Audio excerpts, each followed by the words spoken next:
I lay down and I play dead and I stay dead. Maybe you'll get sick of being the monster out of my head, under my bed. Think you're something out of my nightmares.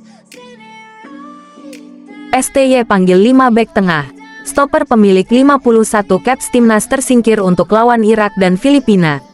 Pelatih Sintayong tak memasukkan nama Fahrudin Arianto dalam skuad timnas Indonesia melawan Irak dan Filipina di putaran kedua kualifikasi Piala Dunia 2026 zona Asia. Bek tengah Madura United itu sudah mencatatkan 51 caps untuk timnas Indonesia. Terakhir kali Fahrudin masuk skuad timnas Indonesia ialah saat skuad Garuda menghadapi Brunei Darussalam pada putaran pertama kualifikasi Piala Dunia 2026 zona Asia pada Oktober lalu. Ia masuk ke dalam skuad menggantikan posisi Jordi Amat yang cedera saat itu.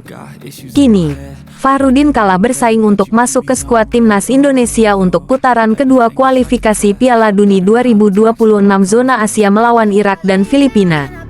Sintayong memanggil 5 bek tengah lain, termasuk Jordi Amat. 4 bek tengah lainnya yang dipanggil Sintayong ialah Andi Setio Persikabo 1973, Wahyu Prasetyo PSIS, Rizky Ridho Persija, dan Elkan Bagot Ipswich Town. Andi Setio terakhir kali masuk skuad timnas Indonesia saat melawan Turkmenistan pada September lalu. Ia bermain selama 5 menit sebagai pemain pengganti. Sebelumnya ia masuk skuad timnas Indonesia saat menghadap Palestina dan Argentina, akan tetapi hanya duduk di bangku cadangan. Sementara, Wahyu Prasetyo, Elkan Bagot, dan Rizky Ridho adalah pemain yang masuk skuad timnas Indonesia pada putaran pertama kualifikasi Piala Dunia 2026 melawan Brunei Darussalam. Elkan Bagot dan Rizky Ridho sudah menjadi pemain andalan Sintayong sejak lama. Sementara, Wahyu Prasetyo baru debut di timnas Indonesia saat melawan Turkmenistan pada September lalu. Ia bermain 19 menit. Setelah itu, ia tidak mendapatkan kesempatan bermain saat timnas Indonesia melawan Brunei dalam 2 leg.